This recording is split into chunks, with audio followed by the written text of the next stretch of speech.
ಯಾವುದೇ ರಾಶಿಫಲವನ್ನು ತಿಳ್ಕೊಳ್ಬೇಕಾದರೂ ಆದಿತ್ಯಾದಿ ನವಗ್ರಹಗಳ ಪ್ರಾರ್ಥನೆ ಬಹಳ ಮುಖ್ಯವಾಗಿರ್ತಕ್ಕಂಥದ್ದು. ಗಣಾನಾಂತ್ವ ಗಣಪತಿಗಂ ಭವಾಮಹೇ ಕವಿಂ ಕವೀನಾನುಭವಶ್ರಮಸ್ತವಂ ಜ್ಯೇಷ್ಠರಾಜಂ ಬ್ರಹ್ಮಣಾಂ ಬ್ರಹ್ಮಣಸ್ವದಾನ ಶೃಣ್ವನ್ನೋತಪಸ್ಸೇದ ಸಾಧನಂ ಮಹಾಗಣಾಧಿಪತಯೇ ನಮಃ. ಗುರುಬ್ರಹ್ಮ ಗುರುವಿಷ್ಣು ಗುರುದೇವೋ ಮಹೇಶ್ವರ ಗುರು ಸಾಕ್ಷಾತ್ ಪರಬ್ರಹ್ಮ ತಸ್ಮೈ ಶ್ರೀ ಗುರುವೇ ನಮಃ.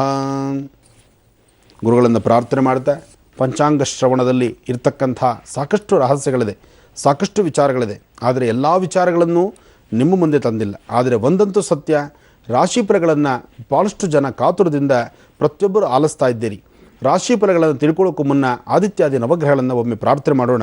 ನಮಃ ಸೂರ್ಯಾಯ ಚಂದ್ರಾಯ ಮಂಗಳಾಯ ಬುಧಾಯ ಚ ಗುರು ಶುಕ್ರ ಶನಿಭ್ಯಶ್ಚ ರಾಹವೇ ಕೇತವೇ ನಮಃ. ಹೀಗೆ ಆದಿತ್ಯಾದಿ ನವಗ್ರಹಗಳನ್ನು ಪ್ರಾರ್ಥನೆ ಮಾಡಿ ರಾಶಿಫಲಗಳತ್ತ ಗಮನ ಹರಿಸೋಣ. ಮಕರ ರಾಶಿಯಲ್ಲಿರ್ತಕ್ಕಂಥವ್ರು, ಮಕರ ರಾಶಿಯವರೆಗೂ ಈಗಾಗಲೇ 7.5 ನಡೀತಾ ಇದೆ. ಅದರಿಂದ ಶನಿಯಿಂದ ಉಂಟಾಗುವಂಥ ಅನಾರೋಗ್ಯ ಸಮಸ್ಯೆಗಳು, ಮಾನಸಿಕವಾದಂಥ ಒತ್ತಡ, ಆರ್ಥಿಕ ಸಂಕಷ್ಟಗಳು ಮತ್ತು ಹಣಕಾಸಿನ ವಿಚಾರದಲ್ಲಿ ಒಂದಿಷ್ಟು ತೊಂದರೆ ತಾಪತ್ರಯಗಳು, ಜೊತೆಗೆ ಭೂಮಿಗೆ ಸಂಬಂಧಪಟ್ಟ ವಿಚಾರ ಎಷ್ಟೇ ಅರ್ಥಗರ್ಭಿತವಾಗಿದ್ದು ಬದುಕನ್ನು ಹೀಗೇ ನಡೆಸ್ಕೊಳ್ಬೇಕು ಅಂಥೇಳಿ ನಿಮ್ಮಲ್ಲಿ ಒಳ್ಳೆಯ ಮನಸ್ಥಿತಿ ಇದ್ದರೂ ಸಹಿತ ಭಗವತ್ ಸಂಕಲ್ಪ ಗ್ರಹಗತಿಗಳ ವ್ಯತ್ಯಾಸದಿಂದ ಒಂದಿಷ್ಟು ತೊಂದರೆಗೀಡಾಗ್ತೀರಿ. ಆ ತೊಂದರೆ ತಾಪತ್ರಯಗಳು ಬರುತ್ತೆ ಅಂತ ನಿಮಗೆ ಗೋಚರಿಸಿದಾಗ ಸಾಧ್ಯವಾದಷ್ಟು ನಿಮ್ಮ ರೀತಿ ನೀತಿಗಳನ್ನು ಬದಲಾಯಿಸ್ಕೊಳ್ಬೇಕು. ಹಾಗೆ ಮನೆಯಲ್ಲಿರ್ತಕ್ಕಂಥ ಹಿರಿಯರ ಸೇವೆ ಮಾಡ್ತಕ್ಕಂಥದ್ದು, ಹಿರಿಯರ ಮಾರ್ಗದರ್ಶನದಂತೆ ನಡೀತಕ್ಕಂಥದ್ದು ಭಾಳಷ್ಟು ಒಳಿತು. ಈ ಮೊದಲನೇ 6 ತಿಂಗಳಲ್ಲಿ ಯಾವುದೇ ಒಂದು ಲೇವಾದೇವಿ ಮಾಡಿದ್ರು, ಯಾವುದೇ ಒಂದು ಬಿಸ್ನೆಸ್ ಮಾಡಿದ್ರು, ಯಾವುದೇ ಒಂದು ವ್ಯವಹಾರಕ್ಕೆ ಕೈ ಹಾಕಿದ್ರು ಸಹಿತ ಒಂದು ಸ್ವಲ್ಪ ಅಡ್ಡಿ ಆತಂಕ ಎದುರಾಗಬಹುದು. ಅದಕ್ಕಾಗಿ ಇಂತಹ ಸಮಯದಲ್ಲಿ ಜೊತೆಯಲ್ಲಿರ್ತಕ್ಕಂಥವ್ರಾಗಲಿ ಅಥವಾ ಮನೇಲಿರ್ತಕ್ಕಂಥವ್ರ ಸಹಾಯ ತೆಗೆದುಕೊಂಡು ಇನ್ನೊಬ್ಬರನ್ನ ಜೊತೆಯಲ್ಲಿಟ್ಕೊಂಡೇ ಕೆಲಸವನ್ನು ನಡೆಸುವಂಥದ್ದು ಭಾಳಷ್ಟು ಉತ್ತಮ. ಅದಾದ ಮುಂದಿನ 6 ತಿಂಗಳಲ್ಲಿ ಭೂಮಿಗೆ ಸಂಬಂಧಪಟ್ಟ ವಿಚಾರ, ಆರೋಗ್ಯಕ್ಕೆ ಸಂಬಂಧಪಟ್ಟ ವಿಚಾರ, ಅಧಿಕವಾದಂಥ ಹೊಟ್ಟೆ ಮತ್ತು ಎದೆಗೆ ಸಂಬಂಧಪಟ್ಟಂಥ ವಿಚಾರಗಳಲ್ಲಿ ಒಂದಷ್ಟು ಸಮಸ್ಯೆಗಳಂತಕ್ಕಂಥದ್ದು ಸಾಕಷ್ಟು ಕಂಡುಬರಬಹುದು. ಮಕರ ರಾಶಿ ಮಕರ ಲಗ್ನ, ಮಕರ ರಾಶಿ ಮಕರ ಲಗ್ನದಲ್ಲಿ ಶನೈಶ್ಚರನ ಪ್ರಾರ್ಥನೆ ಬಹಳ ಮುಖ್ಯವಾಗಿರ್ತಕ್ಕಂಥದ್ದು. ಶನ್ನೋಧೇ ವೀರವಿಷ್ಟಯ ಆಪೋ ಭವಂತ ಪೀತಯಂ ಶಯ್ಯೋರವಿಷ್ಟವಂತರಃ ಶನೈಶ್ಚರಾಯ ನಮಃ. ಹೀಗೆ ಶನೈಶ್ಚರ ಮಂತ್ರವನ್ನು ನಿರಂತರವಾಗಿ ನೀವು ಪಠನೆ ಮಾಡೋದ್ರಿಂದ ಹೆಚ್ಚು ಫಲಗಳನ್ನು ಸಿದ್ಧಿಪಡಿಸ್ಕೊಳ್ತೀರಿ. ಆದಷ್ಟು ಆರೋಗ್ಯಕರವಾದಂಥ ಬೆಳವಣಿಗೆ, ಹೆಚ್ಚು ಫಲಗಳನ್ನು ಸಿದ್ಧಿಪಡಿಸ್ಕೊಳ್ಬೇಕಾದ್ರೆ ತಾವು ಮಾಡಬೇಕಾಗಿರ್ತಕ್ಕಂಥದ್ದು ಒಂದಿಷ್ಟು ಆಲೋಚನೆಯನ್ನು ಸಾಧ್ಯವಾದಷ್ಟು ಸಂಧ್ಯಾಕಾಲ, ಶುಭ ಸಂಧ್ಯಾಕಾಲದಲ್ಲಿ ದೇವತಾರಾಧನೆ ಮಾಡತಕ್ಕಂಥದ್ದು. ಪ್ರತಿ ಶನಿವಾರ ನೀವು ಮಾಡಬೇಕಾಗಿರ್ತಕ್ಕಂಥದ್ದು ಒಂದಷ್ಟು ವಿಶೇಷವಾಗಿರ್ತಕ್ಕಂಥ ವೃಕ್ಷಗಳ ಬಳಿ, ಅಲ್ಲಿ ವೃಕ್ಷಗಳ ಬಳಿ ಇರತಕ್ಕಂಥ ಪಶು ಪಕ್ಷಿ ಪ್ರಾಣಿಗಳಿಗೆ, ವೃಕ್ಷಗಳ ತಳಭಾಗದಲ್ಲಿರ್ತಕ್ಕಂಥ ಪಶು ಪಕ್ಷಿ ಪ್ರಾಣಿಗಳಿಗೆ ಒಂದಿಷ್ಟು ಪದಾರ್ಥಗಳನ್ನು ಹಾಕಿ ಪ್ರಾರ್ಥನೆ ಮಾಡುವಂಥದ್ದು. ಅಮಾವಾಸ್ಯೆಯಂದು ಕಬ್ಬಿಣದ ಬಾಣಲೆಯಲ್ಲಿ ಒಂದಿಷ್ಟು ತೈಲವನ್ನು ಹಾಕಿ ಅದನ್ನು ಶನೈಶ್ಚರನ ಸಾನ್ನಿಧ್ಯದಲ್ಲಿ ಕೊಟ್ಟು ಪ್ರಾರ್ಥನೆ ಮಾಡಿ ಬರ್ತಕ್ಕಂಥದ್ದು. ಈ ಪ್ರಕಾರವಾದಂಥ ಶಾಂತಿ ಪೂಜೆಗಳನ್ನು ನಡೆಸ್ಕೊಳ್ಳೋದ್ರಿಂದ ಒಂದಿಷ್ಟು ಸಮಾಧಾನ, ತೃಪ್ತಿಕರವಾದಂಥ ಬದುಕನ್ನು ಕಾಣಬಹುದು. ಹೀಗೆ ಒಬ್ಬೊಬ್ಬರು ಒಂದೊಂದು ಆಳ್ವಿಕೆ ಇಟ್ಕೊಂಡಿದ್ದಾರೆ, ಒಂದೊಂದು ರೀತಿ ನಡ್ಕೊಂಡು ಹೋಗ್ತಾರೆ.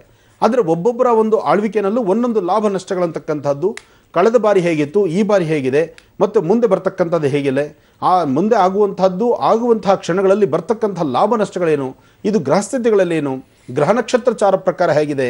ಮನುಷ್ಯನಿಗೆ 27 ನಕ್ಷತ್ರ 12 ರಾಶಿಗಳಲ್ಲೇ ನಾವು ಇರ್ತಕ್ಕಂಥದ್ದು. ಕೋಟ್ಯಾಂತರ ಜನಸಂಖ್ಯೆ ಇದ್ದರೂ ಇಷ್ಟೂ ಜನಗಳಿಗೂ ಬರ್ತಕ್ಕಂಥದ್ದು 27 ನಕ್ಷತ್ರ 12 ರಾಶಿ. ಇದರಲ್ಲಿ ನವಗ್ರಹಗಳಲ್ಲೇ ಬರ್ತಕ್ಕಂಥದ್ದು ಫಲಾಫಲ. ಸಂವತ್ಸರ ಬಹಳ ವಿಶೇಷವಾಗಿರ್ತಕ್ಕಂಥದ್ದು. ಪಂಚಾಂಗ ಶ್ರವಣ ಎಂಬತಕ್ಕಂಥದ್ದು ಬಹಳ ಅರ್ಥಗರ್ಭಿತವಾಗಿರ್ತಕ್ಕಂಥದ್ದು. ಪಂಚಾಂಗ ಅಂದರೆ ತಿಥಿ ವಾರ ನಕ್ಷತ್ರ ಯೋಗ ಕರಣಕ್ಕೆ ಇದನ್ನು ಪಂಚಾಂಗ ಅಂತ ಹೇಳ್ತಾರೆ. ಆದರೂ ಪ್ರತಿಯೊಬ್ಬರ ವಾಸ್ತುಗೃಹದಲ್ಲೂ ಒಂದು ಪಂಚಾಂಗ ಇರಲೇಬೇಕು.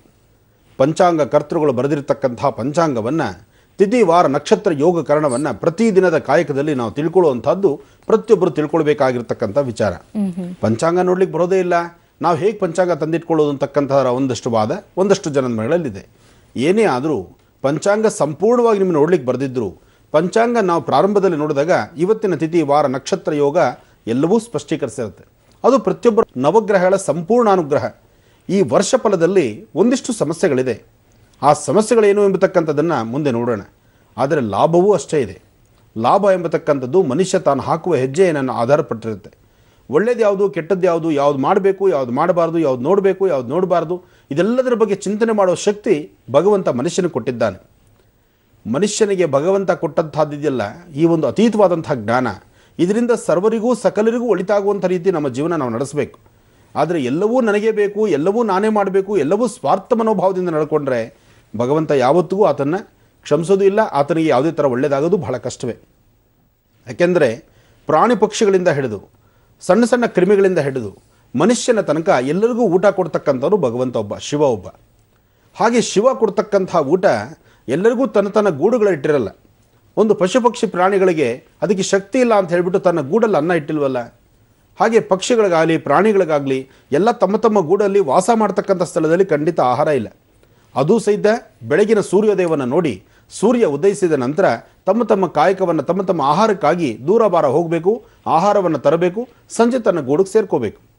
ಇದು ಪ್ರಾಣಿ ಪಕ್ಷಿಗಳಲ್ಲೇ ಹೀಗಿರಬೇಕಾದ್ರೆ ಇನ್ನು ಮನುಷ್ಯ ಅತೀತವಾದಂಥ ಜ್ಞಾನವುಳ್ಳಂಥವನು, ಬುದ್ಧಿ ಇರ್ತಕ್ಕಂಥವನು, 4 ಜನಕ್ಕೆ ಒಳ್ಳೆಯದಾಗಲಿ ಅಂತ ಹರಿಸುವಂಥವನು, ಹಾಗೆ ಇನ್ನೊಬ್ಬರ ಜೀವನದ ಬಗ್ಗೆ ಆಟ ಆಡುವಂತಹ ಗುಣನೂ ಈ ಮನುಷ್ಯನಿಗಿದೆ. ಆದರೆ ಇಲ್ಲಿ ಯಾವುದು ಒಳ್ಳೆಯದು, ಯಾವುದು ಕೆಟ್ಟದ್ದು, ಯಾವುದು ಬೇಕು, ಯಾವುದು ಬೇಡ, ಇದೆಲ್ಲದರ ಬಗ್ಗೆ ಚಿಂತನೆ ಮಾಡುವಂತಹ ಗುಣ ಮನುಷ್ಯನಿಗಿರೋದ್ರಿಂದ ಮನುಷ್ಯ ಸಹಿತ ತಾನು ಸನ್ಮಾರ್ಗದತ್ತಿದ್ದು ಇನ್ನೊಬ್ಬರ ಜೀವನಕ್ಕೂ ಬೆಳಕಾಗುವಂಥ ರೀತಿ ಇದ್ದರೆ ಇಂಥ ಹಬ್ಬ ಹರಿದಿನಗಳಿಂದ ಒಂದು ಮಹತ್ತರವಾಗಿರ್ತಕ್ಕಂಥ ಸಂಕಲ್ಪವನ್ನೇ ಮಾಡಬೇಕು. ಇನ್ನು ಮುಂಬರ್ತಕ್ಕಂತಹ ದಿನಗಳಲ್ಲಾದರೂ ಬೆಳಕನ್ನೇ ತರುವಂಥ ರೀತಿ ಸಾಧ್ಯವಾದಷ್ಟು ಇನ್ನೊಬ್ಬರ ಜೀವನಕ್ಕೆ ತೊಂದರೆ ಇಲ್ದಿರ ನಾನು ನೆಮ್ಮದಿಯಾಗಿರಬೇಕು, ಅವರೂ ನೆಮ್ಮದಿಯಾಗಿರಬೇಕು ಅಂತ ಇಡುವಂತಹ ಪರಿಸ್ಥಿತಿ ನಾವು ತರಬೇಕು ಅಂತ ಚಿಂತನೆ ಮಾಡಬೇಕು. ಅದು ಮನೆಯಲ್ಲೂ ಬೇಕಾಗಿರ್ತಕ್ಕಂಥ ವಿಚಾರ. ಇನ್ನು ಹಬ್ಬ ಎಂಬತಕ್ಕಂಥದ್ದು, ಈ ಹಬ್ಬದ ಸಡಗರ ಇದೆಯಲ್ಲ ಬಹಳ ಅರ್ಥಪೂರ್ಣವಾಗಿರ್ತಕ್ಕಂಥದ್ದು. ಅದಕ್ಕೆ ಮನೆ ಮತ್ತು ಪರಿವಾರದಲ್ಲಿ ಹಿರಿಯರ ಸಮ್ಮುಖದಲ್ಲಿರಬೇಕು, ಹಿರಿಯರ ಕೃಪಾಶೀರ್ವಾದ ಬೇಕು. ಎಲ್ಲರ ಸಮ್ಮುಖದಲ್ಲಿ ಎಲ್ಲರ ಜೊತೆಯಲ್ಲಿ ನಾವಿದ್ದಾಗ ಹಬ್ಬದ ಮೂಲ ಅರ್ಥ ಪ್ರತಿಯೊಬ್ಬರಿಗೂ ತಿಳಿಯುತ್ತೆ. ಯಶಸ್ಸಿದೆ, ಯಾರೂ ಭಯಪಡುವಂಥದ್ದಿಲ್ಲ, ಆತಂಕಕ್ಕೊಳಗಾಗಬೇಕಾದ್ದಿಲ್ಲ. ಒಂದಷ್ಟು ರಾಶಿ ನಕ್ಷತ್ರಗಳಲ್ಲಿ ಅದು ಸಹಜವೇ, ಅದು ಸಹಜ ಪ್ರಕ್ರಿಯೆ. ಯಾಕೆಂದರೆ ಒಂದೊಂದು ರಾಶಿಗಳಲ್ಲಿ ಚಂದ್ರ ಯಾವ ಮನೆಯಲ್ಲಿದ್ದರೆ ಆ ಮನೆಯಿಂದ ಮುಂದಿನ ಮನೆಗಳೇನು ಮಾಡ್ತಾನೆ, ಅದರ ಎದುರು ಮನೆಯಲ್ಲಿ ಏನು ಮಾಡ್ತಾನೆ, ಅದರ ಪಕ್ಕದ ಮನೆಗೆ ಬಂದಾಗ ಏನು ಮಾಡ್ತಾನೆ, ದಿನ 2.5 ಗಂಟೆಗೆ ಬದಲಾಗುವಂಥ ಗ್ರಹಸ್ಥಿತಿಗಳಲ್ಲಿ ಮತ್ತು ನಕ್ಷತ್ರಚಾರ ಪ್ರಕಾರ ಯಾವ್ಯಾವ ಗ್ರಹಗಳು ಯಾವ್ಯಾವ ಮನೆಗಳಲ್ಲಿದ್ದಾಗ ಏನೇನು ಫಲಾಫಲಗಳಿದೆ ಎಂಬತಕ್ಕಂಥದ್ದನ್ನು ಅದನ್ನೇ ರಾಶಿ ಫಲದಲ್ಲಿ ತಿಳ್ಕೊಳ್ಳುವಂಥದ್ದು. ಅದರಲ್ಲೂ ವರ್ಷ ಫಲ ಈ ಬಾರಿ ತಿಳ್ಕೊಳ್ಳೋದು ಬಹಳ ವಿಶೇಷವಾಗಿದೆ. ಯುಗಾದಿ ಮತ್ತೊಮ್ಮೆ ತಿಳಿಸಿದ್ದೇನೆ, ಯುಗಾದಿ ಹಬ್ಬವನ್ನು ಅರ್ಥಪೂರ್ಣವಾಗಿ ಆಚರಣೆ ಮಾಡಿ ಪ್ರತಿಯೊಬ್ಬರು ಸಾಧ್ಯವಾದಷ್ಟು ತಮ್ಮ ತಮ್ಮ ವಾಸ್ತುಗೃಹಗಳಲ್ಲೇ ಆಚರಣೆ ಮಾಡಿ ಮನೆಯಲ್ಲಿ ಪ್ರಸಾದ ಭಗವಂತ ಏನು ಕೊಟ್ಟಿದ್ದಾನೋ ಆ ಕೊಟ್ಟಿರ್ತಕ್ಕಂಥ ಪ್ರಸಾದವನ್ನು ಸಾಮೂಹಿಕವಾಗಿ ಕೂತು ಎಲ್ಲರ ಜೊತೆಯಲ್ಲಿ ಕೂತು ಊಟ ಮಾಡುವಂಥ ಒಂದು ಕಾಯಕಲ್ಪವನ್ನು ಮಾಡೋಣ. ಹಿರಿಯರನ್ನ ಗೌರವಿಸೋಣ. ಜೊತೆಗೆ ರೈತರನ್ನ ಯೋಧರನ್ನ ಮನಸ್ಸಲ್ಲಿಟ್ಟು ದೇವ್ರ ಮುಂದೆ ನಿಂತು ಪ್ರಾರ್ಥನೆ ಮಾಡಬೇಕಾದ್ರೆ ಆ 2 ಕುಟುಂಬ ಸಹಿತ ನನ್ನ ಕುಟುಂಬನೇ ಅಂತೇಳಿ ಸಂಕಲ್ಪವನ್ನು ಮಾಡೋಣ. ಸಂವತ್ಸರ ಬಹಳ ವಿಶೇಷವಾಗಿರ್ತಕ್ಕಂಥದ್ದು. ಪಂಚಾಂಗ ಶ್ರವಣ ಎಂಬತಕ್ಕಂಥದ್ದು ಬಹಳ ಅರ್ಥಗರ್ಭಿತವಾಗಿರ್ತಕ್ಕಂಥದ್ದು. ಪಂಚಾಂಗ ಅಂದರೆ ತಿಥಿ ವಾರ ನಕ್ಷತ್ರ ಯೋಗ ಕರಣಕ್ಕೆ ಇದನ್ನು ಪಂಚಾಂಗ ಅಂತ ಹೇಳ್ತಾರೆ.